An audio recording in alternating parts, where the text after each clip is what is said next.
నా కొడక అని తిట్టటం, చెప్పలేని మాట్లాడలేనటువంటి బూతులతో విరుచుకుపడటం, దాన్ని నిగ్గదీసినటువంటి గెస్ట్ పైన దాడికి పాల్పడటం. అరే గెలవని నా కొడక, అరే డిపాజిట్ రాని నా కొడక అని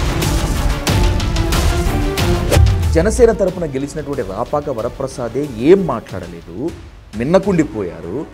మీకెందుకు అంత ఆనందం అసలు? ఆంధ్రప్రదేశ్ ప్రజలు పవన్ కళ్యాణ్కి వస్త్రాపహరణ చేశారు. ఆ ఫలితాలు పవన్ కళ్యాణ్ గుడ్డలు ఇప్పదీశారు, చొక్కా ఇప్పదీశారు, ప్యాంట్ ఇప్పదీశారు, బనీని ఇప్పదీశారు, అండర్వేర్ కూడా ఇప్పదీస్తే లోపల మిగిలిన గోచి గుడ్డ. కార్యకర్త దగ్గర 500 తీసుకొని 200 ఇన్సూరెన్స్ కంపెనీ కట్టి 300 జేబులో వేసుకోవడానికి స్కామ్ అంటారు సార్. కార్యకర్తల్ని కంటికి రెప్పలా కాపాడుకునే గుణం పవన్ కళ్యాణ్లో ఉంది కాబట్టి ఆ విధంగా చేశారనుకోవచ్చు కదా. మీ భాష, మీరు వాడే పదజాలం, మీరు వేసే ప్రశ్నలు, మీ వెనకాల ఎవరున్నారు, మీరు పవన్ కళ్యాణ్ అభిమాన కాదని అర్థమవుతుంది. సరే, నేను పవన్ కళ్యాణ్ అభిమానినా కాదా తర్వాత తీసుకుందాము. మీరు వైసీపీ తొత్తో కాదో ఇప్పుడు తేల్చేద్దాం. మరి నేను చెప్పిన ఈ కార్యక్రమాలు నువ్వు అమలు చేయకుండా, ఇంతకంటే మెరుగైన కార్యక్రమాలు ఏమైనా ఉంటే అవి అమలు చేయకుండా నన్ను ఓడించారని ఏడుస్తావేంటి? దొంగ నాటకం ఆడతావేంటి? దొంగ ఏడుపులు వేస్తావేంటి? మొగుడు చచ్చిపోయిన పెళ్ళలాగా ఏడుస్తావేంటి? పవన్ కళ్యాణ్ని బరిగీసి నిలదీస్తున్నటువంటి మీరు ఎందుకు వైఎస్ జగన్మోహన్ రెడ్డి పేరు ఎత్తాలంటే, ప్రత్యేక హోదాపై నిలదీయాలంటే ఎందుకు వెనకాడుతున్నారు? భయపడుతున్నారా? పవన్ కళ్యాణ్ జనసేన అధినేత.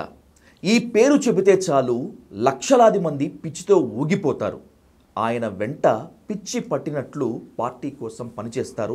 ఆయన సీఎం అని అరుస్తారు, సీఎం కావాలంటూ ఎక్కడ లేని మొక్కులు చెల్లించుకుంటారు. కానీ ఒక్క వ్యక్తి మాత్రం ఆయన్ని తీవ్రంగా వ్యతిరేకిస్తారు. జన సైనికుల మాటలో చెప్పాలంటే ద్వేషిస్తారు. లేనిపోని అక్కసి మొత్తం వెళ్ళగక్కుతారు. ఇంతకీ ఆయనకు పవన్ కళ్యాణ్ మీద ఎందుకంత విద్వేషం? ఎందుకు పవన్ కళ్యాణ్ విధానాలను ఆయన తూర్పారపడుతున్నారు? ప్రముఖ పొలిటికల్ అనలిస్ట్ చింతా రాజశేఖర్ గారితో ఈరోజు హాట్ సీట్ విత్ విజయ్ సాధు. రాజశేఖర్ గారు నమస్తే, వెల్కమ్ టు డైల్ న్యూస్. నమస్తే. చాలా మాట్లాడాలి మీతో, నిలదీయాలి, నిగ్గదీయాలి, మీ దగ్గర నుంచి ఎన్నో సమాధానాలు రాబట్టాలి. దానికోసమే 1కి 10 సార్లు మిమ్మల్ని వెంటాడి వేధించి తీసుకొచ్చి ఈ హాట్ సీట్లో కూర్చోబెట్టాను రాజశేఖర్ గారు. Thank you. అన్నింటికి మించి ఈ మధ్య మీరు బాగా వైరల్ అయ్యారు. మొన్న ఈ మధ్య దాదాపు ఒక వారం రోజుల గ్యాప్లో ఒక టీవీ ఛానల్ డిబేట్లో మీరు ఇంకొక గెస్ట్ కొట్టుకున్నారు, నానా మాటలు అనుకున్నారు. వీటన్నిటి మీద కూడా డిస్కస్ చేద్దాం. Let's start from the attacking point. Nadendla మనోహర్ని, జనసేనలో నెంబర్ 2గా భావించేటువంటి నాదెండ్ల మనోహర్ని మీరు ఒక మీడియా ప్లాట్ఫామ్ మీద నా కొడక అని తిట్టటం, చెప్పలేని మాట్లాడలేనటువంటి బూతులతో విరుచుకుపడటం, దాన్ని నిగ్గదీసినటువంటి గెస్ట్ పైన దాడికి పాల్పడటం సమంజసమేనా? ఇక్కడ నాదెండ్ల మనోహర్ నేను అనటమును గెస్ట్ మీద దాడి చేయడం రెండు వేరు సంఘటనలు. నాదెండ్ల మనోహర్ మీద నేను ఎందుకు అన్నాను అనేది చాలా ముఖ్యం.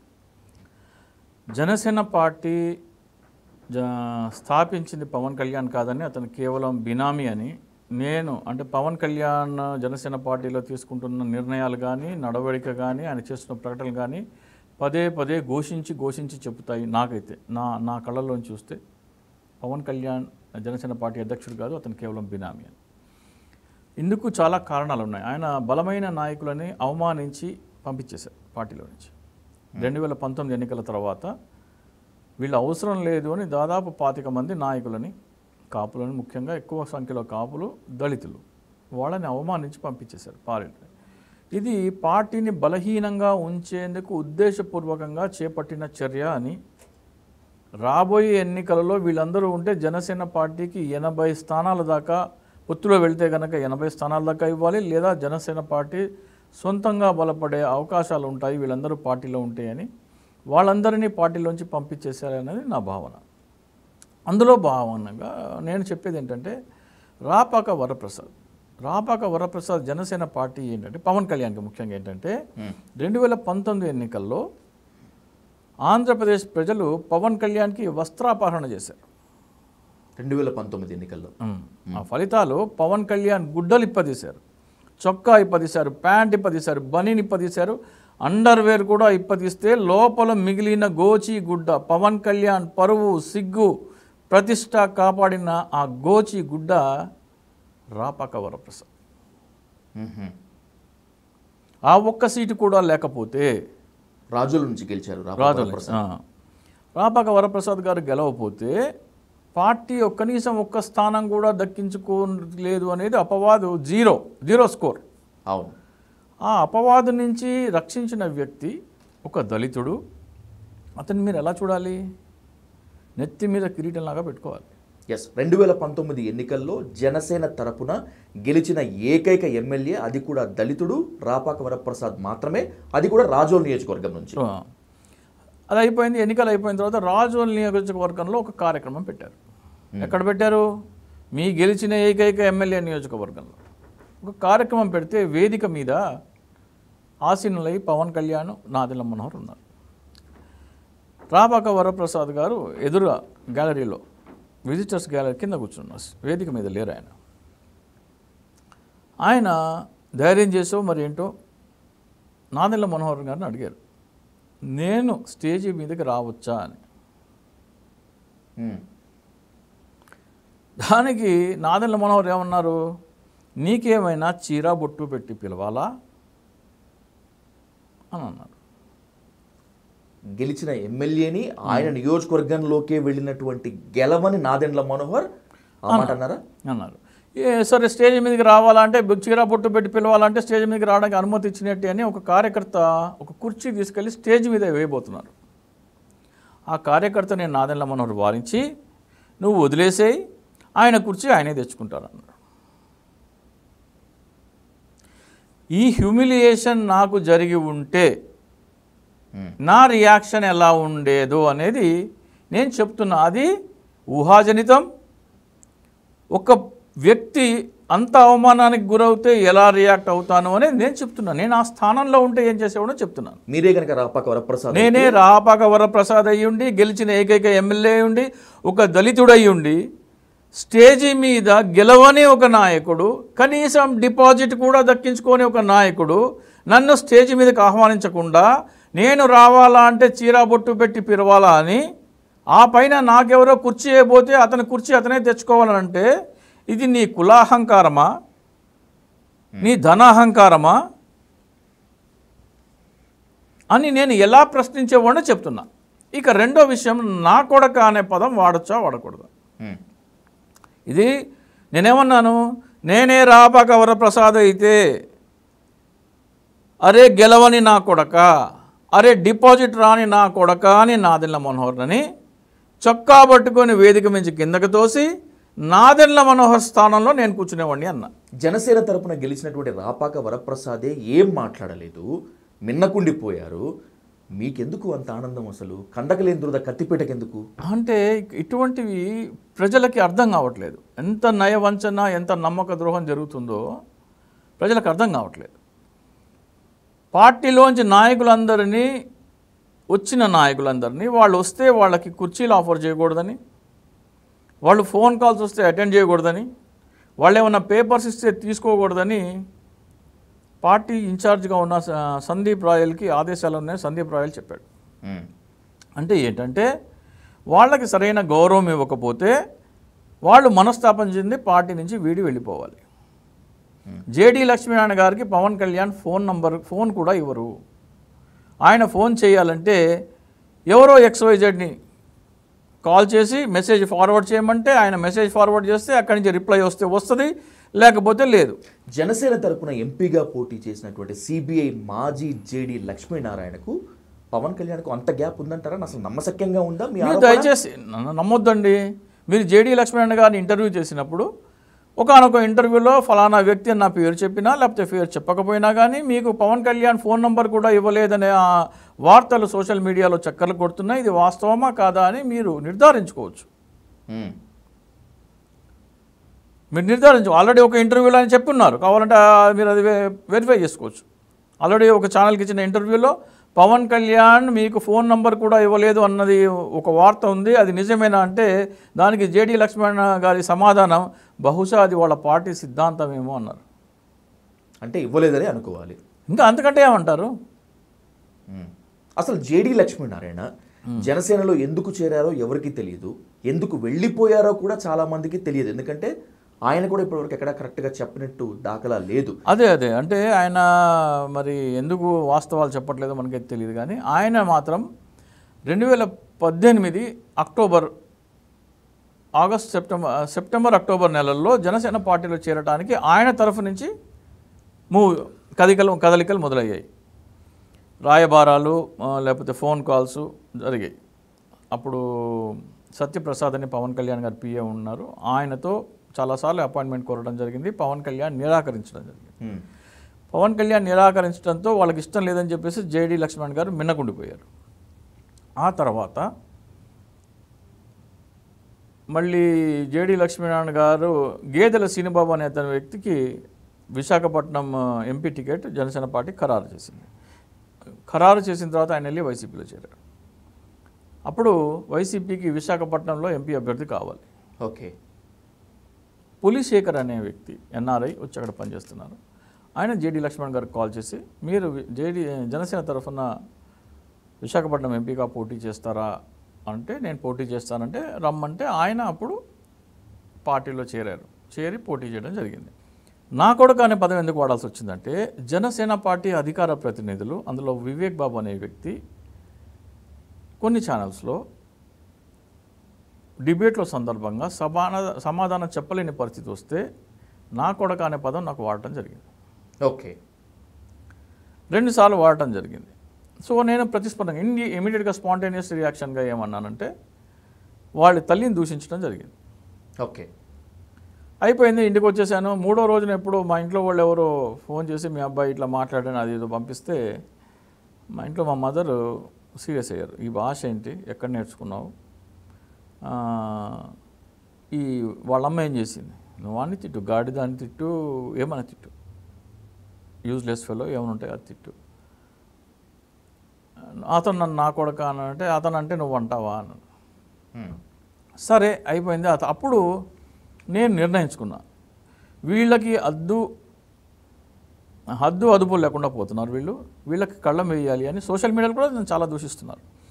సో వీళ్ళని మనం తిరిగి అంటే వాళ్ళ తల్లిని ఎందుకు దూషించాలి, వీళ్ళని ఆ స్థానంలో కూర్చోబెట్టిన వాళ్ళని తిట్టాలి, అప్పుడు ఆ నొప్పి వాళ్ళకి తెలిస్తే వాళ్ళు వీళ్ళని కట్టడి చేస్తారు అని చెప్పేసి నేను అప్పుడు నిర్ణయించుకున్నాను. సో విష్ణు నాగిరెడ్డితో మాట్లాడుతుండగా ఈ ఉదంతం వచ్చినప్పుడు నేనే రాపక వరప్రసాద్ అయితే ఏం చేయాలో అని చెప్పుదాం అనుకుంటుండగా అప్పుడు నాకు అది కనెక్ట్ అయింది.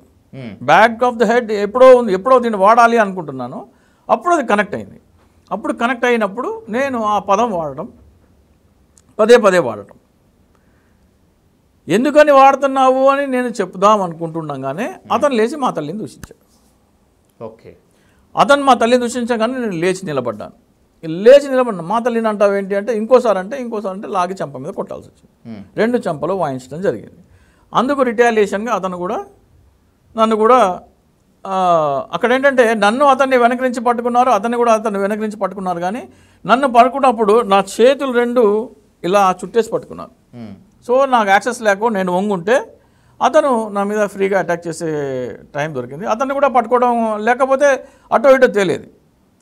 నేను అతన్ని దాడి చేయటమా ఫర్దర్గా ఫ్రీగా వదిలేస్తుంటే అది వేరేగా జరిగేది. ఎలక్ట్రానిక్ మీడియా కావచ్చు, ఇంకా చెప్పాలంటే మెయిన్ స్ట్రీమ్ కావచ్చు, సోషల్ మీడియా కావచ్చు, ఇవంతా కూడా పరస్పర భావాలు పంచుకునేందుకు, వాదనలు విశ్లేషణలు చూసుకునేందుకు, ఇచ్చేందుకు ఉండాలి. కానీ మల్ల యుద్ధాలు, కుస్తీ యుద్ధాలు ప్రదర్శిస్తున్నారు ఈ మధ్య అనలిస్టుల పేరుతో ఉండేటువంటి వాళ్ళంతా. అంటే మీరు నన్ను అనొచ్చు, కానీ నేను రాపక వరప్రసాద్ స్థానంలో ఉంటే ఏం చేసేవాడో నేను చెప్తున్నాను, నా కొడుకు ఆ పదం ఎందుకు వాడేవాడో నేను చెప్తున్నాను.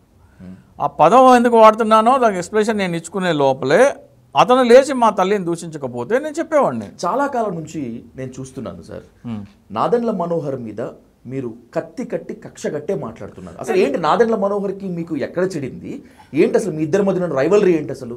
అంటే నాదెండ్ల మనోహర్కి నాకు ఏం లేదు. జనసేన పార్టీ అనేది ప్రజలని మభ్యపెట్టి, ఒక సామాజిక వర్గాన్ని పూర్తిగా మభ్యపెట్టి, యువతని మభ్యపెట్టి, వాళ్ళని ఓటు బ్యాంక్గా మలుచుకుని అవసరమైనప్పుడు అంటే తెలుగుదేశానికి కావాల్సినప్పుడు ఆ ఓటు బ్యాంక్ అంతా తీసుకెళ్ళి తెలుగుదేశం అకౌంట్లో వేయటం, తెలుగుదేశానికి పడదు అనుకున్నప్పుడు వైసీపీకి వెళ్లకుండా నాకు వేయండి అని వేయించుకునే కోసమే పెట్టిన పార్టీనే జనసేన పార్టీ అని నేను నమ్ముతాను. ఇక నాదెండ్ల మనోహర్ విషయానికి వస్తే నాదెండ్ల మనోహర్కి ఆ పదాలు వాడితేనే వాళ్ళ అధికార ప్రతినిధిని కట్టడి చేసే అవకాశం ఉంటుందని వాళ్ళకి వాడడం జరిగింది. ఓకే, ఇది అయిపోయిన తర్వాత జనసేన పార్టీ నుంచి నాకు తీవ్రమైన దాదాపు ఒక 800 నుంచి 1000 ఫోన్ కాల్స్ వచ్చింటాయి. సోషల్ మీడియాలో విపరీతమైన బండ బూతులు, పచ్చి బూతులు, చెప్పడానికి అసలు అలివి కాని బూతులు తిడుతూ పోస్టులు పెడుతున్నారు మిమ్మల్ని. దీనికి పరిష్కారం కనుక్కోవాలి. ఎందుకంటే మీరు కత్తి మహేష్ ఉదంతం వినే ఉంటారు. కత్తి మహేష్కి పవన్ కళ్యాణ్కి ఎక్కడ చెడిందా అంటే నాకు తెలిసి అజ్ఞాతవాద సినిమా అనుకుంటా, దానికి ఆయన రివ్యూ ఇచ్చాడు. సినిమా బాగాలేదు చెప్పారు ఆయన. క్రిటిక్ ఆయన ఒపీనియన్ ఆయన చెప్పే స్వేచ్ఛ ఆయనకు ఉంది. అతని మీద జన సైనికులు దాడి చేయడం మొదలుపెట్టారు. దాడి చేయడం మొదలు పెడితే ఆయన వచ్చి స్టూడియోలో పవన్ కళ్యాణ్ని ఒక రిక్వెస్ట్ చేశారు. మీ కార్యకర్తలు ఇలా నన్ను మానసికంగా వేధిస్తున్నారు, వాళ్ళని కట్టడి చేసుకోండి, ఎవరు అలా చేయకూడదు, ఇది క్రిటిక్ అని అతను ఒపీనియన్ ఇచ్చే స్వేచ్ఛ అతనికి ఉందని ఒక లెటర్ రిలీజ్ చేయమని అడిగారు. దానిని పవన్ కళ్యాణ్ బేఖాతరు చేశాడు. బేఖాతరు చేస్తే ఈయనలో కూడా కసి పెరిగిపోయి ఈయన కూడా డిబేట్స్కి రొటీన్గా వెళ్ళటము, అప్పుడు జనసేన మీద కూడా సిద్ధాంతాల మీద కూడా విరుచుకుపడటము, పూనం గౌర్ విషయం ప్రస్తావించటము, ఇవన్నీ జరిగినాయి. అలా వాళ్ళిద్దరి మధ్యలో రైవల్. ఈ జన సైనికులు అనేవాడే వాళ్ళని కట్టడి చేయకపోవడం వలన కత్తి మహేష్కి వాళ్ళకి మధ్యలో రైవల్రీ జరిగింది. మరో ఒక ఉదంతం ఏంటంటే పవన్ కళ్యాణ్ ఒకనొక ఉపన్యాసంలో చెబుతూ మహిళలకు అన్యాయం జరిగితే నేను సహించను అని ఏదో ఉపన్యాసం ఇచ్చారు. దానికి పోసాని కృష్ణమురళి గారు వచ్చి ఒక ప్రెస్ మీట్ పెట్టి ఆయన ఏమన్నారంటే, మహిళలకు అన్యాయం జరిగితే ఊరుకోవు కదా, ఒక పంజాబీ సినిమా అమ్మాయి, చిన్న అమ్మాయి, 19 సంవత్సరాల అమ్మాయి సినిమా అవకాశాల కోసం హైదరాబాద్ వచ్చి అన్యాయానికి గురైందంట. ఆ అమ్మాయి వివరాలు వచ్చి నేను మీకు చెవులో చెప్తా, ఓకే, ఆ అమ్మాయికి మీరు న్యాయం చేస్తారా అని ప్రెస్ మీట్లో చెప్పారు. ఇది ఎప్పుడు పోసాని కృష్ణమురళి గారికి పవన్ కళ్యాణ్ అపాయింట్మెంట్ ఇచ్చినప్పుడా, లేకపోతే వాళ్ళిద్దరు కలిసినప్పుడా, ఆయన వెళ్ళి పవన్ కళ్యాణ్ చెవులో చెప్పినప్పుడు పవన్ కళ్యాణ్ దానికి ఎలా స్పందిస్తారో అనేది వాళ్ళిద్దరి మధ్యలో ఉన్న అంశం. ఈ జన సైనికులు ఎందుకు రెచ్చిపోయి ఆయన కుటుంబ సభ్యుల్ని ఫోన్ చేసి బూతులు తిడతారు? దీన్ని పవన్ కళ్యాణ్ ఎందుకు ఖండించడు? రేణు దేశాయ్ ఎంగేజ్మెంట్ చేసుకుంటే ఈ పవన్ కళ్యాణ్ పిల్ల సైనికులు ఎందుకు రెచ్చిపోతారు? దీన్ని పవన్ కళ్యాణ్ ఎందుకు కట్టడి చేయరు? వీళ్ళందరూ ఎవరెవరైతే ఫలానా ఉండారో వాళ్ళ అభిమానులు కాదు. ఎవరైతే జనసేన పార్టీ సభ్యత్వం ఉన్న వాళ్ళు ఈ కార్యక్రమాలు చేస్తే ఇటువంటి వాటిల్లో ఇన్వాల్వ్ అయితే వాళ్ళ ప్రాథమిక సభ్యత్వం నుంచి మొత్తం రద్దు చేసి వాళ్ళని పార్టీ నుంచి వెలివేయబడతారనే స్టేట్మెంట్ ఎందుకు ఇవ్వడు? ఈ సెలబ్రిటీ వర్షిప్ సిండ్రోమ్ ఏంటి? 2 వ్యక్తులు చనిపోయారు, మీకు తెలుసా? అవును, జనసేన పార్టీకి చెందినటువంటి వాడు. ఒకళ్ళేమో junior NTR fan, Pawan Kalyan fan Vinod Royal అనే అతను చనిపోయాడు. ఆకివీడులో ఇంకో ప్రభాస్ ఫ్యాన్ పవన్ కళ్యాణ్ అంటే పవన్ కళ్యాణ్ ఫ్యాన్ చనిపోయారు. 2 వ్యక్తులు చనిపోవడానికి కారణమైన సెలబ్రిటీ వర్షిప్ సిండ్రోమ్ గురించి మీరు మౌనంగా ఎందుకున్నారు?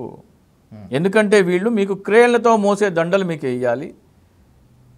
మీరు ఎటు వస్తున్నారో అటు ఒక చిన్న సమాచారం అందిస్తే వీళ్ళకు మీకు ఫ్రీ పబ్లిసిటీ చేయడానికి కోసం మీ పార్టీకి వీళ్ళు వాళ్ళ బండ్ల మీద వచ్చి మీకు ర్యాలీలు చేయాలి.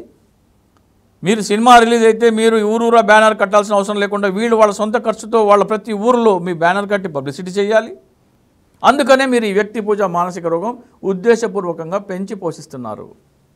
దీనికి నేను కనుక్కున్న ఏకైక పరిష్కారం ఏంటంటే, ఇక పైన ఎవరైనా సరే నన్ను జనసేన కార్యకర్త అని దూషిస్తే నేను వాళ్ళని ఏమనను, వాళ్ళ కుటుంబ సభ్యులను ఏమనను. అదే దూషణ పవన్ కళ్యాణ్కి యూజ్ చేసి ఒక ఫోన్ కాల్ వచ్చిందనుకోండి, ఆటోమేటిక్ రికార్డింగ్ అన్ని ఫోన్స్లో అవుతుంది. ఫలానా ఫోన్ నంబర్ నుంచి ఫలానా టైంలో ఫలానా వచ్చినాయి బూతులు, ఇగో వినండి. ఎస్, నా పవన్ కళ్యాణ్ మీ అభిమాని నన్ను ఈ బూతులు తిట్టాడు కాబట్టి నేను మీ బూతులు తిడుతున్నా, ఎందుకంటే మీరు ఇతన్ని కట్టడి చేయలేదు కాబట్టి. ఇలా చేయబోతున్నాను వీడియో పెట్టి నేను పెట్టాను. ఆ తర్వాత ఫోన్ కాల్స్ రావడం దాదాపు ఆగిపోయింది. ఒక ఫోన్ కాల్ వచ్చింది. కత్తి మహేష్ ఒక స్టేట్మెంట్ కోసం డిమాండ్ చేశారు. ఒక్క నిమిషం, ఇది ఎక్కువ కంప్లీట్ చేస్తాను నేను. ఇంకో ఫోన్ కాల్ వచ్చింది. ఫోన్ కాల్ వస్తే అతను ఏమన్నాడు, ఎరా నా కొడుక ఏమనుకుంటున్నావు, పవన్ కళ్యాణే తిడతావు అంటాడు. తమ్ముడు కూల్, నువ్వు ఏం తిట్టాలనుకుంటున్నావో తిట్టు, నిన్ను ఆపను, అడ్డు చెప్పను, తిట్టు. ఎన్ని తిట్లు వస్తే అన్ని తిట్టు, ప్రతి తిట్టు నీ ఫోన్ కాల్ వీడియో వినిపించి నేను అదే తిట్టు పవన్ కళ్యాణ్ తిడతాను. పవన్ కళ్యాణ్ అలా ఎలా తిడతావు నువ్వు అన్నాడు. నువ్వు నన్ను ఎలా తిడుతున్నావో, నీకు ఏ స్వేచ్ఛతో నన్ను తిడుతున్నావో, ఏ అధికారంతో నన్ను తిడుతున్నావో అదే స్వేచ్ఛ అదే అధికారంతో నేను పవన్ కళ్యాణ్ తిడతాను. ఓ 2 నిమిషాలు షాక్లో ఉన్నాడు. అలా అయితే వద్దని నానబెట్టేశాడు. ఎరా నా కొడుకు అంతా మొదలైనవాడు అన్నాతో క్లోజ్ చేశాడు. సో ఫేస్బుక్లో కూడా చాలా పరుష పదజాలంతో వినకూడని చెప్పకూడని పదజాలంతో పోస్ట్ పెట్టారు. అదే వర్బాటిం పవన్ కళ్యాణ్ తిడుతూ నేను కూడా ఫేస్బుక్లో పోస్ట్ పెట్టాను. దాదాపు ఇప్పుడు ఎవడు సాహసించట్లా, ఎందుకంటే వాడు నన్ను తిడితే నేను పవన్ కళ్యాణ్ తిడుతున్నా. సో వాడి మూలాన పవన్ కళ్యాణ్ తిట్లు పడుతున్నాయి అనే నొప్పి వాడికి తెలిసినప్పుడు వాడు నన్ను తిట్టడం మానేస్తాడు. ఇది కత్తి మహేష్ కూడా పవన్ కళ్యాణ్ని స్టేట్మెంట్ కోసం డిమాండ్ చేశారు. మీరు కూడా డిమాండ్ చేస్తున్నారు. పవన్ కళ్యాణ్ ఒక స్టేట్మెంట్ ఇచ్చేస్తే పరిధులు దాటొద్దు, హద్దులు దాటొద్దు, నోటికి తాళం వేసుకోండి అని చెప్పి స్టేట్మెంట్ ఇచ్చేస్తే జన సైనికులు, లేకపోతే పవన్ కళ్యాణ్ అభిమానించేటువంటి వాళ్ళు, లేకపోతే జన సైనికులు పవన్ కళ్యాణ్ అభిమానుల ముసుగులో ఫేక్ అకౌంట్లు మెయింటైన్ చేసేటువంటి వాళ్ళంతా ఆగిపోతారని మీరు అనుకుంటారా? అది ఆగుతారా ఆగరా అనేది సెకండరీ. హత్యల దాకా వెళ్ళినాయి, దాడుల దాకా వెళ్ళిన సంగతి మనం చూసాం. కత్తి మహేష్ మీద కోడిగుడ్ల దాడి, ఆర్జీవి గారు సినిమా తీస్తే ఆయన కార్యాలయం ధ్వంసం చేయటం, సినిమా తీయడం తప్ప, సెటరికల్ సినిమా తప్ప ఎవరు చెప్పారు? కోర్టు తీర్పులు ఇచ్చినాయి కదండి సినిమా చేసుకోమని. మొన్న వ్యూహం శపథం సినిమాకు కూడా మీకు సర్టిఫికేట్లు వచ్చేసినాయి కదా. ఎడ్యుకేట్ మీరు దానికి ప్రతి చర్యగా మీరు ఇంకో సినిమా తీసుకోండి. కత్తి మహేష్ ఒక క్రిటిసిజం ఇస్తే, ఒక సినిమా ఒపీనియన్ ఇస్తే దానికి పాజిటివ్గా మీరు వందించుకోండి. చింతా రాజశేఖర్ జనసేన విమర్శిస్తే దాన్ని సమర్థించుకునేందుకు కౌంటర్ ఆర్గ్యుమెంట్ చేయండి. ఇప్పుడు నేను ఈ విషయంలో పిల్లు వేస్తున్నాం మేము హైకోర్టులో. సెలబ్రిటీ వర్షిప్ సిండ్రోమ్ అనేది తీవ్రమైన మానసిక రోగమని ప్రతి 5వ తరగతి నుంచి ఇంటర్మీడియట్ వరకు పాఠ్యాంశాల్లో చేర్చాలని, అంటే దాన్ని మంత్లీ 1 క్లాస్ ఉండాలి. అది సిలబస్లో పరీక్షకి సంబంధం లేదు, కానీ వాళ్ళకి ఒక పార్ట్ ఆఫ్ సిలబస్ అయితే ఉండాలి. అది కరికులంలో కాకుండా దాన్ని ప్రతి ఒక్క విద్యార్థికి తెలపాలని. అలాగే ప్రతి సినిమా రిలీజ్ టైంలో వ్యక్తి పూజ అనేది ఒక మానసిక రోగం అని సైకియాట్రిస్ట్ చేత ఒక చెప్పించి ఇవ్వాలని మేము పిల్లి వేస్తున్నాం. సో దీనికి నేను చెక్ పెట్టాలని నేను కంకణం కట్టుకున్నాను ఈ మానసిక రోగానికి. ఎందుకంటే పవన్ కళ్యాణ్ కానీ సినిమా నటులు కానీ మీరు కనుక దాడులు చేసినా, బూతులు తిట్టినా, మిమ్మల్ని అభిమానిగా నేను పరిగణించను, వెలివేస్తున్నాను అనో, జనసేన అయితే మీకు జనసేన సభ్యత్వం, ప్రాథమిక సభ్యత్వం నుంచి పదవులన్నీ తొలగిస్తున్నానో పవన్ కళ్యాణ్ ప్రకటన ఇవ్వట్లేదు. కాబట్టి దీనికి ఒక చెక్ అవసరం ఉంది. కాబట్టి ఇది నేను పిల్లు వేస్తున్నాం. ఆల్రెడీ డ్రాఫ్టింగ్ అవుతుంది విజయవాడ హైకోర్టులో. నాకు తెలిసిన ఒక మిత్రుడు ఉన్నాడు, అతని ద్వారా హైకోర్టులో పిల్లు వేస్తున్నాం. తీవ్రంగా విమర్శించినటువంటి కత్తి మహేష్ అకాల మరణం పొందాడు.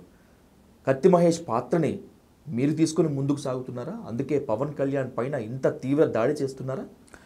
అంటే మీరు నా మీద దాడి జరిగితే ఏంటి అని ఇండైరెక్ట్గా అడుగుతున్నారు. సో దాడి చేస్తే చాలా మంచిది. ఎందుకంటే నేను ఇప్పుడు ఏదో పిల్లు అయిపోతున్నానో అప్పుడు పవన్ కళ్యాణ్ అందులో పార్టీగా చేసి దోషిగా తీరుస్తూ హైకోర్టుకు వెళ్తాను. నేను పవన్ కళ్యాణ్ వచ్చి హైకోర్టులో సమాధానం చెప్పుకోమంటాను. రేపు జన సైనికులు లేకపోతే ఇంకెవరో దాడి చేయకపోయినప్పటికీ మీ మీద మీరే ఒక దాడి చేయించుకొని దాన్ని ఒక ఫ్యాబ్రికేటెడ్గా చూపించడానికి గ్యారంటీ ఏంటి? అది ఖచ్చితంగా కోర్టులో తేలుతుంది. పోలీసులు, కోర్టులు అంత చాతగానితనంగా, అంత ఇదిగా కాదు. నా మీద నేనే దాడి చేయించుకుంటే అది నిమిషంలో పసిగట్టగలరు పోలీసు. అంటే మీరు పోలీసుల సామర్థ్యాన్ని మీరు శంకిస్తున్నారు. I'm not questioning the capability of police and court all this. నాది నేనే దాడి చేయించుకుంటే ఫోన్ కాల్స్ ఉన్నాయి, ఫోన్ ట్యాపింగ్స్ ఉన్నాయి, మధ్యలో ఎవడు ఏ సిగ్నల్లో ఏం మాట్లాడుతున్నాడో తెలిసిపోతుంది. హైఫై టెక్నాలజీలో నా మీద నేనే దాడి చేయించుకుంటే అది అంతకంటే మూర్ఖత్వం. నేను ఇది ఒక సామాజిక రుగ్మతని నిర్మూలించడానికి కోసం ఒక బాధ్యత గల పౌరుడిగా నేను తీసుకుంటున్న చర్య. Let's start the truth and dare game. మీకు పవన్ కళ్యాణ్కి అసలు పర్సనల్ రైవలరీ ఉందా? ఎందుకు మీరు పవన్ కళ్యాణ్ని టార్గెట్ చేసి పదే పదే తన వ్యక్తిత్వ హననం, తన క్యారెక్టర్ అసాసినేషన్ చేస్తూ ఎందుకు మీరు గత కొన్నేళ్లుగా మీ మోటో ఇదే, మీ మోడస్ ఆపరేండి ఇదే? ఏంటి మీ ఆశయం ఏంటి అసలు? క్యారెక్టర్ అసాసినేషన్ అంటే ఏంటి, ఎలా ఉంటుంది చెప్పండి. ఇప్పుడు ఉదాహరణకి నేను మాట్లాడేది జనసేన పార్టీ క్రియాశీలక సభ్యత్వాలను ఒకటి తీసుకొచ్చారు. అవును. తీసుకొచ్చి కార్యకర్త ఒక 500 రూపాయలు కడితే పవన్ కళ్యాణ్ తన కష్టార్జితం మరో 1500 జోడించి ఇన్సూరెన్స్ ప్రీమియం కడుతున్నారని, వాళ్ళు చనిపోతే ఆ ప్రీమియం ద్వారా పవన్ కళ్యాణ్ కడుతున్నారు కాబట్టి వాళ్ళు చనిపోతే వాళ్ళకి 5 లక్షల ప్రమాద బీమా సదుపాయం వస్తుందని ప్రచారం చేశారు. పవన్ కళ్యాణ్ కూడా తన కష్టార్జితం కడుతున్నాడని చెప్పేసి ఉదయం అడ్వాన్స్ తీసుకుంటే సాయంత్రం ఇన్సూరెన్స్ కంపెనీ కడుతున్నారని ప్రచారాలు చేశారు. పవన్ కళ్యాణ్ కూడా 2 కోట్ల రూపాయలు ఇన్సూరెన్స్ కంపెనీకి ఇస్తున్నట్టు ఫోటోలు దిగారు. ఇక్కడ పవన్ కళ్యాణ్ కూడా మీరు ఇచ్చిన దానికి కూడా నేను కూడా కాంట్రిబ్యూట్ చేస్తున్నానని ప్రచారం వాళ్ళ జనరల్ సెక్రటరీ చెప్పారు, వాళ్ళ అధికార ప్రతినిధులు చెప్పారు, ఆ వీడియోలన్నీ ఉన్నాయి. కానీ వాస్తవానికి జరుగుతుంది ఏంటి? మీరు ఏ ఇన్సూరెన్స్ కంపెనీకి ఎంత కట్టారు? పోస్ట్ ఆఫీస్లో 399 రూపాయలకి ఒక వ్యక్తి మరణిస్తే 10 లక్షల ప్రమాద బీమా, మీరు 2000 రూపాయలకి 5 లక్షల ప్రమాద బీమా అంటున్నారు కదా, మీలో 5వ వంతు 20% డబ్బులు మాత్రమే కడితే 399 రూపాయలు కడితే 10 లక్షల ప్రమాద బీమా వస్తుంది.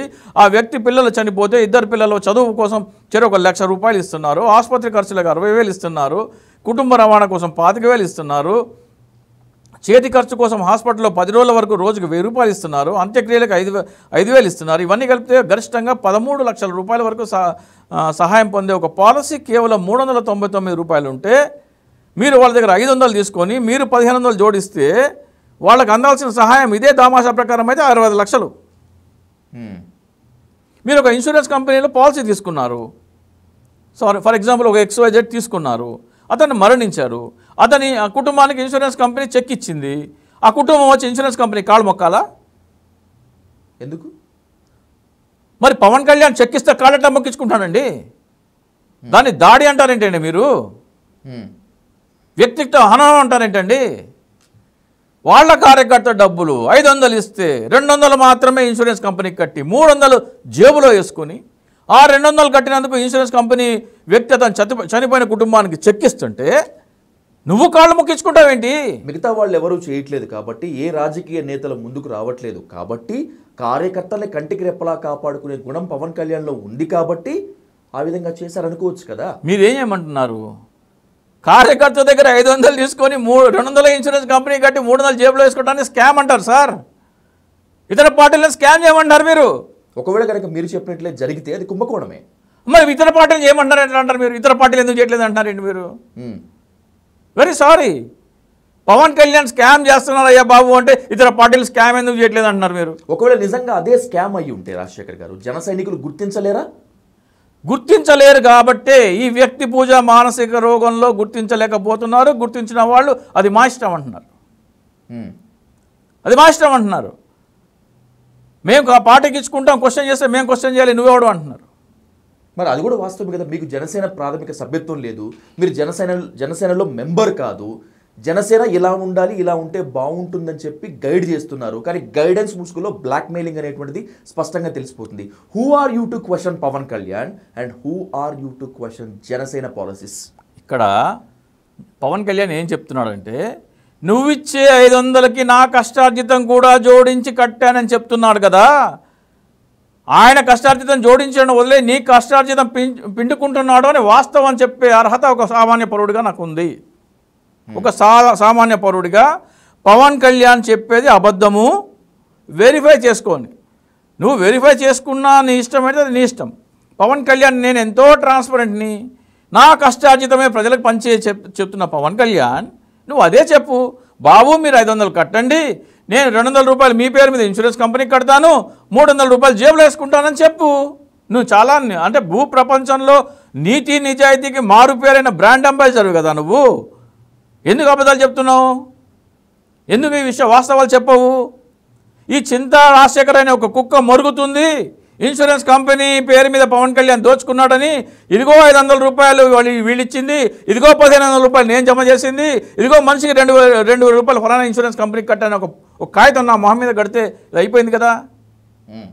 3 సంవత్సరాల నుంచి మీరు చేస్తున్న క్రియాశీలక సభ్యత్వం నేను బయటపెట్టిన తర్వాత ఈ సంవత్సరం ఎందుకు చేయలేదు? మీరు ఎందుకు ఆపేశారు? ఈ క్రియాశీల సభ్యత్వం పైన గతంలో మీరు జనసేనకు కూడా సవాల్ విసిరి ఉన్నారు కదా. ఉన్నాను. ఇంతవరకు ఏ రిప్లై రాలేదా? ఈ సంవత్సరం ఆపేశారు ఎందుకు? ఈ సంవత్సరం ఎందుకు ఆపేశారు? ఎన్నికల సీజన్ కాబట్టి ఆపేసి ఉండొచ్చు బహుశా. ఎన్నికల సీజన్తో అంటే ఈ సంవత్సరం ప్రీమియం ఆపేసి చనిపోతే కార్యకర్తలు చనిపోనివా? ఎన్నికల సీజన్తో ఎందుకు ఆపేస్తారు? అది స్కామ్ అని బయటపడింది కాబట్టి ఆపేశారు. అది 30 కోట్ల రూపాయల దాకా స్కామ్ చేశారు కాబట్టి ఆపేశారు. ఇటువంటివి బయటికి చెప్తే పర్సనల్ అసోసియేషన్ అంటారేంటి? అంటే వాస్తవాలు ప్రజలకు చెప్పకూడదా? అమరావతిలో 5 లక్షల కోట్ల అవినీతి జరిగిందని పవన్ కళ్యాణ్ కార్యాలయానికి ఈమెయిల్ పెడితే దాని మీద ఎందుకు స్పందించాడు పవన్ కళ్యాణ్? ఎందుకు మాట్లాడాడు? అంటే మీ ప్రతిపాదనలు ఒప్పుకోలేదు కాబట్టి, మీ సలహాలు సూచనలను ఏమాత్రం పాటించట్లేదు కాబట్టి, ఇంకా చెప్పాలంటే ఒక వెంట్రుక ముక్కతో సమానంగా మిమ్మల్ని జనసేన అధినేత పవన్ కళ్యాణ్ చూస్తున్నారు కాబట్టి ఆయన మీద అవసరం ఉన్నా లేకపోయినా కూడా పనిగట్టుకొని మీరు ఇలా బురదలుతూ ఉంటారు. I right? మీరు ఏ ఉద్దేశంతో నన్ను ఇక్కడ పిలిపించారో నాకైతే అర్థమైంది. మీ భాష, మీరు వాడే పదజాలం, మీరు వేసే ప్రశ్నలు, మీ వెనకాల ఎవరున్నారు, మీరు పవన్ కళ్యాణ్ అభిమానా కాదని అర్థమవుతుంది. సరే, నేను పవన్ కళ్యాణ్ అభిమానా కాదా తర్వాత తీసుకుందాము. మీరు వైసీపీ తొత్తో కాదో ఇప్పుడు తేల్చేద్దాం. ఇప్పుడు నేను పవన్ కళ్యాణ్కి కొన్ని వందల సలహాలు ఇచ్చి ఉంటాను, ఒక 5 చెప్తాను. ఓకే, ఆ 5 అమలు చేస్తే జనసేన పార్టీ బలపడేదా కాదా చెప్దాము. అంతకు మించి నువ్వేమన్నా సరే పార్టీ బలపడే కార్యక్రమం చేస్తే ఒప్పుకుంటాను నేను. మొదటిది, ఏరువాక పౌర్ణమి రోజున జనసేన కార్యకర్తలందరూ సమీపంలో ఉన్న పొలం దగ్గరికి వెళ్ళి రైతుల మెడలో ఒక కండువా వేసి మీరు మానవాళికి ఆహారం అందించే ఒక పవిత్రమైన వృత్తి చేస్తున్నారు. విత్తనం నాటిన దగ్గర నుంచి మీకు పంట ఇంటికి చేరే వరకు అది వస్తుందా రాదా మీకు గ్యారంటీ లేదు. పంట వచ్చిన తర్వాత దానికి ధర వస్తుందా కూడా గ్యారంటీ లేని వృత్తి మీరు చేస్తున్నారు. కాబట్టి ఇది ఒక పుణ్యమైన వృత్తి. మానవాళికి ఆహార ధాన్యాలు అందిస్తున్నారు మీరు. మీకు ధన్యవాదాలు చెప్తున్నాము అని మెడలో ఒక కండువా వేసి స్వీట్ వేసి తిలకం దిద్ది నమస్కరించి రమ్మనేది రైతు పూజోత్సవం అనే ఒక కార్యక్రమం. అవును, ఇది చేస్తే జనసేన పార్టీ బలపడుతుందా బలపడదా? ఖచ్చితంగా బలపడుతుంది. ఎందుకంటే దేశానికి అన్నం పెట్టే రైతన్న చెప్పి మనం ప్రతిసారి రాస్తాం కదా, రైతే రాజు, రైతే భారతదేశానికి వెన్నెముక అని చెప్తాం కదా. బలపడుతుంది కదా. అవును, రైట్, వెరీ గుడ్. నెక్స్ట్, ప్రత్యేక హోదా కోసం ఆంధ్రప్రదేశ్ ప్రతి పౌరుడు ప్రత్యేక హోదా తన ఆత్మగౌరవంగా భావించి ప్రత్యేక హోదా ఆంధ్రప్రదేశ్ హక్కుని ఇటువంటి బ్యాడ్జీ ధరించాలని ఆయన పార్టీ కార్యానికి ఈమెయిల్ చేయడం జరిగింది, ట్విట్టర్లో చెప్పడం జరిగింది, రిజిస్టర్ పోస్టులో చెప్పడం జరిగింది 2015లో. ఆ పార్టీ పిలిపించినట్టయితే జనసేన పార్టీ బలపడేదా బలపడదా? ఖచ్చితంగా బలపడదు. ఎందుకంటే ఆంధ్ర రాష్ట్రంలో ఉండేటువంటి ప్రతి ఒక్కరి కళ ప్రత్యేక హోదా. 2015 గురించి మాట్లాడుతున్నాను. 2017లో ప్రతి ఇంటికి వెళ్ళి మేము ప్రత్యేక హోదా వ్యతిరేకులకి మా మనసులో చోటు లేదు, మా ఇంట్లో ఓటు లేదు అనే ఒక పోస్టర్ ఇంటింటి కాంపౌండ్ వాళ్ళ మీద అంటిస్తుంటే అనూహ్యమైన స్పందన వచ్చి ఆ నినాదం విదేశాలలో అన్ని ఖండాలలో మారుమోగింది. ఆ కార్యక్రమం మా గ్రామంలో చేయండి, మా గ్రామంలో చేయండి అని ఫోన్ కాల్స్ వస్తుంటే ఒక టీవీ కార్యక్రమంలో మేము పాల్గొని దాన్ని వివరిస్తే మరుసటి రోజు అర్హాం యూసుఫ్ అనే వ్యక్తి Janasena party general secretary phone చేసి ఆ కార్యక్రమం ఆపివేయమని చెప్పారు. ఈ కార్యక్రమం చేస్తుంటే జనసేన బలపడడానికి చేశామా, జనసేనకి వ్యతిరేకమా? ఇది ప్రత్యేక హోదా తేలిని రాజకీయ నాయకులను వాళ్ళు ఎవరైనా, ఏ పార్టీ వారైనా సామాన్యుడు ప్రశ్నిస్తే తప్పేముంది దాంట్లో? మా ఇంట్లో గడపలో అడుగు పెట్టకూడదు అంటున్నాము, మా ఇంట్లో ఓటు లేదు అంటున్నాం ప్రత్యేక హోదా కోసం పోరాడిన పార్టీకి. అది చాలా న్యాయమైన డిమాండ్. అది చేస్తే దాన్ని ఆపేమని ఎందుకన్నారు మీరు? ఈ కార్యక్రమం చేస్తుంటే పార్టీ బలపడుతుందా, పార్టీ వ్యతిరేక కార్యక్రమం? అది అన్డౌటెడ్లీ బలపడుతుంది జనసేన. రీకాల్ చట్టం ఈ రోజున భారతదేశ రాజకీయాల్లో ఎవరైనా సరే అవినీతి చేయాలన్నా, దౌర్జన్యం చేయాలన్నా వాళ్ళకు వచ్చే ఒక మనోబలం, ధైర్యం ఏంటంటే ఒక్కసారి గెలిస్తే 5 సంవత్సరాల పదవీ కాలం గ్యారంటీ. మీరు తప్పు చేస్తే 5 సంవత్సరాల పదవీ కాలం కాదు, మీరు తప్పు చేస్తే మర్నాడే దిగిపోవాలనే చట్టమే రీకాల్ చట్టం. ఈ రీకాల్ చట్టంని ప్రతిపాదించమని చెప్తే పార్టీ బలపడే కార్యక్రమమా కాదా? నేను 16 పేజీల నివేదికలో మొట్టమొదటి పారా ఏంటంటే భారతదేశంలో అవినీతికి దౌర్జన్యాలకి మెయిన్ కారణం 5 సంవత్సరాల పదవీ కాలం గ్యారంటీ. మీరు తప్పు చేస్తే మరుసటి రోజే దిగిపోయే చట్టం అనే రీకాల్ చట్టం ఉంటే ఎవరికి ధైర్యం ఉండదని పవన్ కళ్యాణ్ తన ప్రసంగాలలో ఆ పారాగ్రాఫ్ వాడతాడు. కానీ అమలు ఎలా చేయాలి, ప్రజల్ని ఎలా ఆ చట్టం తీసుకురావడం కోసం ప్రజలు ఎలా కృషి చేయాలి అనేది దాని గురించి మాట్లాడాడు. ఇది మాట్లాడింటే పవన్ కళ్యాణ్ ఇలా మనం ఈ చట్టం తీసుకొచ్చని పార్టీ బలపడుతుందా బలపడదా? బలపడుతుంది, గ్యారంటీగా బలపడుతుంది. పింగళి వెంకయ్య గారికి ఇది చాలా ఉన్నాయి. కార్తీక వన భోజనాలు కులాలని కలిపే ఆలోచన విధానం అని చెప్తాడు పవన్ కళ్యాణ్. కులాలని కలిపే ఆలోచన విధానము మేమేం చేసామంటే ఆంధ్రప్రదేశ్లో కులాల పరంగా కార్తీక వనభోజనాలు జరుగుతాయి. కమ్మ కార్తీక వనభోజనాలు, కాపు కార్తీక వనభోజనాలు, వైశ్యులవి, బ్రాహ్మణులవి అలా జరుగుతూ ఉంటాయి. జనసేన పార్టీ తరఫున అన్ని కులాలని కలిపి ఒకే చోట కార్తీక వనభోజనాలు ఏర్పాటు చేయాలని చెప్పేసి ఒక ప్రతిపాదన చేయడం జరిగింది 2018లో. ఈ ఆలోచన వాట్సాప్ గ్రూపులో, జనసేన వాట్సాప్ గ్రూప్లో సర్క్యులేట్ దాదాపు 30 నుంచి 40 మంది మొదటి కార్తీక సోమవారం రోజున ఈ కార్యక్రమం చేయడానికి ముందుకొచ్చారు. ఒక వ్యక్తి రాఘవరావు అనే వ్యక్తి ఒక పొన్నూరులో భారీ స్థాయిలో ఏర్పాట్లు చేసుకొని 2-3 లక్షల రూపాయల ఖర్చుతో ఇన్విటేషన్ కార్డు ఒకటి ప్రింట్ చేసి నాదెండ్ల మనోహర్ దగ్గరికి వెళ్ళారు. నాదెండ్ల మనోహర్ దగ్గరికి వెళ్తే నాదెండ్ల మనోహర్ ఏంటి ఈ కార్యక్రమం అన్నాడు. చేస్తున్నారు సార్, జన సైనికులు 30-40 చోట్ల చేస్తున్నారు అంటే ఇది చేయడం ఆపేసేయండి అన్నారు. లేదు సార్, చాలామంది ఏర్పాట్లు చేస్తున్నారు, మేము కూడా వంట వాళ్ళకి, టెంట్ హౌస్ వాళ్ళకి, సరుకులకి డబ్బులు ఇచ్చేసాం సార్, చాలా వేస్ట్ అయిపోతుందంటే నో ఆపేసేయండి అంటే అందరూ చేస్తారు, ఎవరెవరికని చెప్తారు సార్ ఆపమని అంటే మరుసటి రోజు పొద్దున్నే మీటింగ్లో ఈ పాయింట్ లేవనెత్తారు. నాదెండ్ల ఎవరో జనసేన పేరు మీద, పవన్ కళ్యాణ్ పేరు మీద కార్తీక వనభోజనాలు చేస్తున్నారంట. తోట చంద్రశేఖర్ గారు ఏమన్నా అంటే ఇది మన పార్టీ మొదటి సిద్ధాంతమైన కులాలని కలిపే ఆలోచన విధానాన్ని ఆచరణాత్మకంగా చూపే ఒక అద్భుతమైన కార్యక్రమం.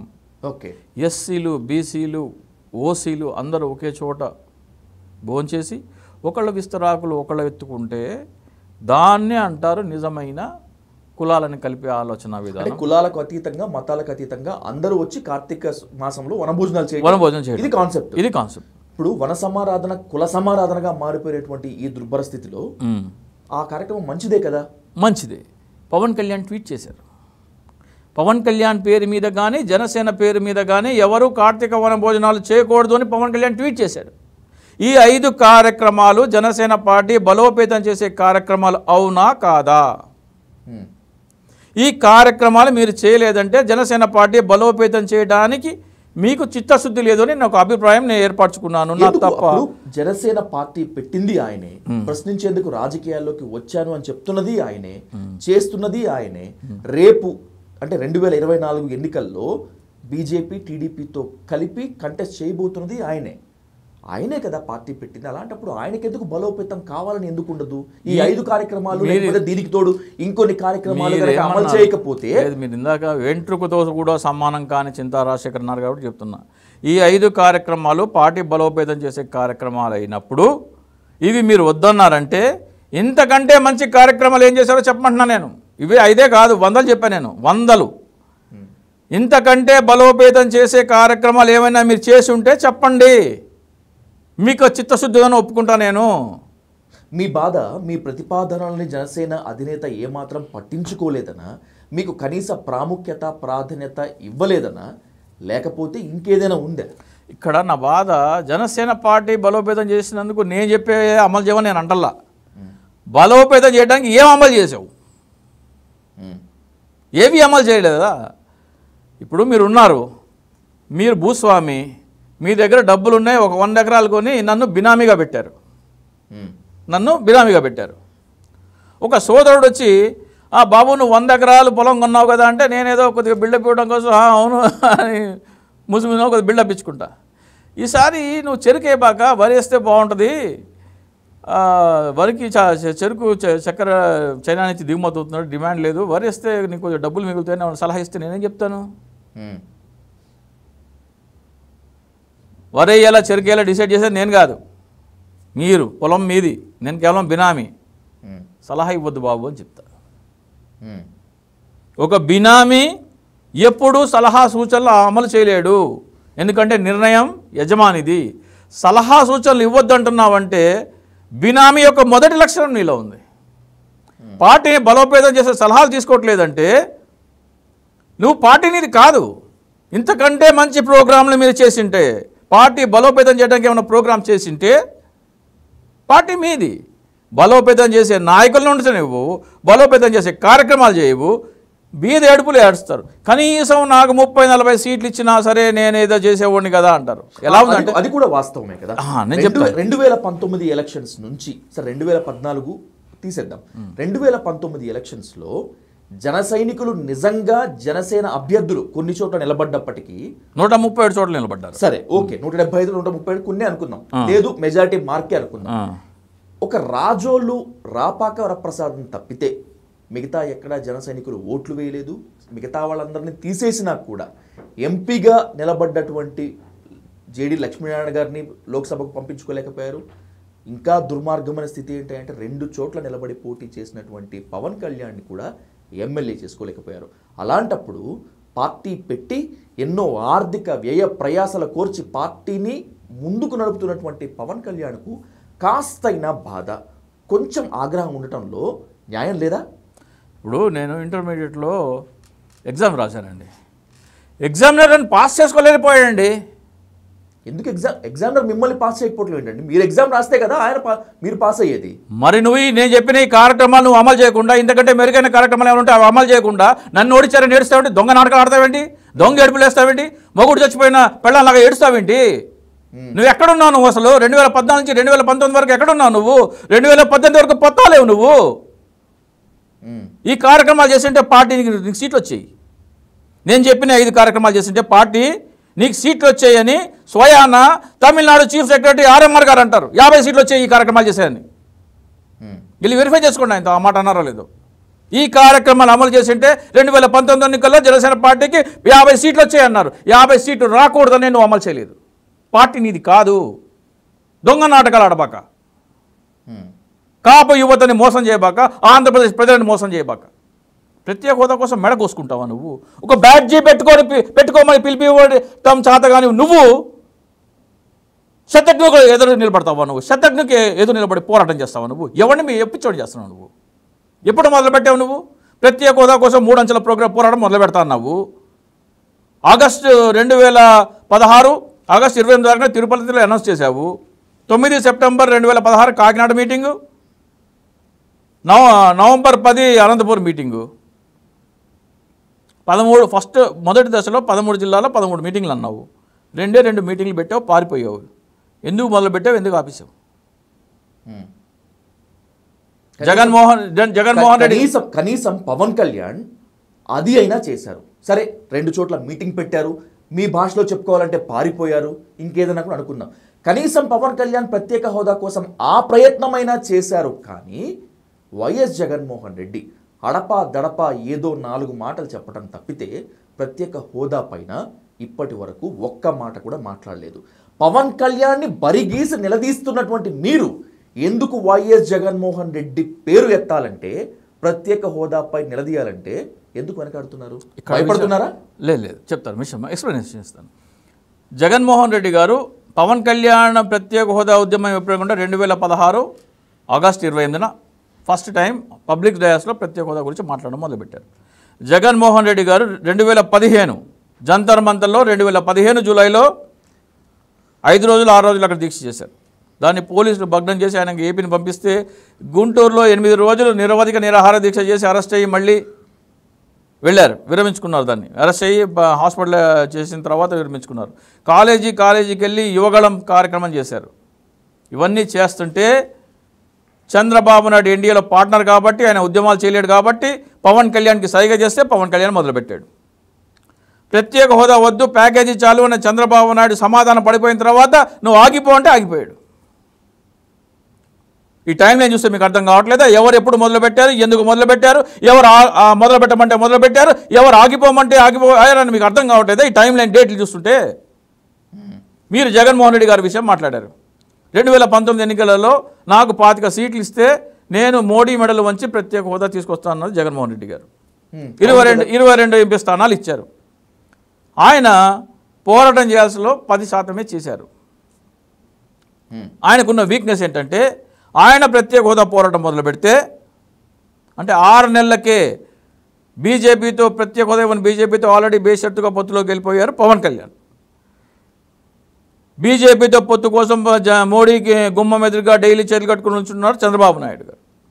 రేపొద్దున జగన్మోహన్ రెడ్డి గారు కనుక ప్రత్యేక హోదా పోరాటం మొదలు పెడితే ఇమీడియట్గా జైలుకి పంపించేస్తారు. ఆయన దింపేయండి సార్, మాకు ప్రత్యేక హోదా వద్దు ఆయన కూలదోండి, మా గవర్నమెంట్ తీసుకురండి, మీరు ఎట్లా చెప్తారు తింటా ఉంటారు వాళ్ళు. ఎవరనేది? మోడీ గుమ్మం దగ్గర ఉన్నవాళ్ళు, మోడీ సంఖ్యలో ఉన్నవాళ్ళు. అంత ఈజీగా 151 సీట్లు ఎమ్మెల్యేలు మొత్తం అంతా చంద్రబాబు వైపు పవన్ కళ్యాణ్ వైపు తిరగటం. అదే చెప్తున్నా కదా. వాళ్ళు ఎందుకు మాట్లాడలేదు? జగన్మోహన్ రెడ్డి గారు ప్రత్యేక హోదా కోసం చంద్రబాబు నాయుడు చొక్కా పుచ్చుకున్నారు. వీళ్ళు జగన్మోహన్ రెడ్డి చొక్కా ఎందుకు పుచ్చుకోరు? ఆ పదవి ఉచ్చరించారా వీళ్ళు 5 సంవత్సరాల్లో? గత 5 సంవత్సరాల్లో పవన్ కళ్యాణ్ కానీ చంద్రబాబు నాయుడు గారు కానీ జగన్మోహన్ రెడ్డి ఏది ప్రత్యేక హోదాను ఒక క్వశ్చన్ చేసిన ప్రోగ్రాం చూపించండి. జగన్మోహన్ రెడ్డి ఏం చేశారు? చంద్రబాబు నాయుడు చొక్కా పుచ్చుకున్నాడు ప్రత్యేక హోదా ఏది అని. చంద్రబాబు నాయుడు అపోజిషన్ ఉన్నప్పుడు జగన్మోహన్ రెడ్డి చొక్కా పుచ్చుకోవాలా వద్దా? ఖచ్చితంగా నిలదీయాలి. మరి ఏం చేశారు? జగన్మోహన్ రెడ్డి ఏం చేశారో చెప్తున్నా. విశాఖపట్నంలో నరేంద్ర మోడీ వస్తే డయాస్ మీద నరేంద్ర మోడీని పెట్టుకొని దిక్కులు పిక్కటిల్లేలాగా ఆంధ్రప్రదేశ్కి ప్రత్యేక హోదా కావాలి, మా పార్టీకి ఆంధ్రప్రదేశ్ ప్రయోజనాల కంటే ఏది ఎక్కువ కాదు, కాబోదు, కాజాలదు. మోడీ కూర్చునుండగా దిక్కులు హై పిచ్లో మీరు పవన్ కళ్యాణ్ ఎన్నిసార్లు మోడీని కలిసారు? ఇప్పుడు అడగమనండి, ఢిల్లీలోనే ఉన్నారు కదా, అడగమనండి. ఎవరి కమిట్మెంట్ ఏంటి?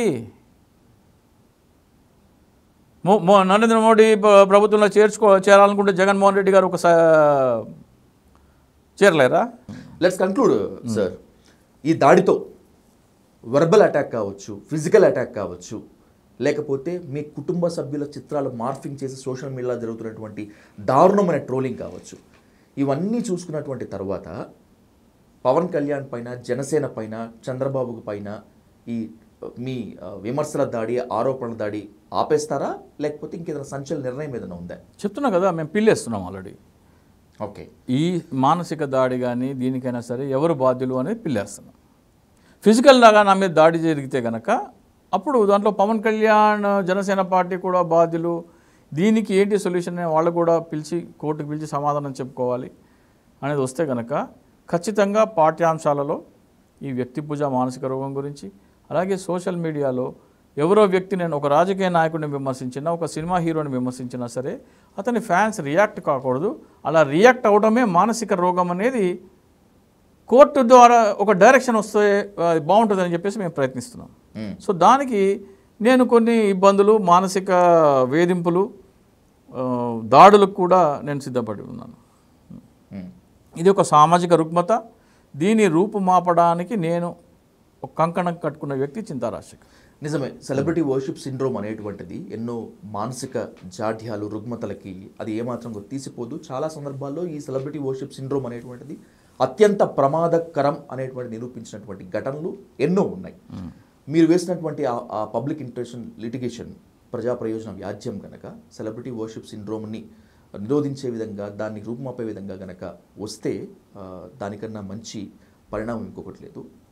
ఆ పిల్ పైన మళ్ళీ భవిష్యత్తులో మాట్లాడుకుందాం. Thanks for your time Rajasekhar గారు. Thank you so much. నమస్తే.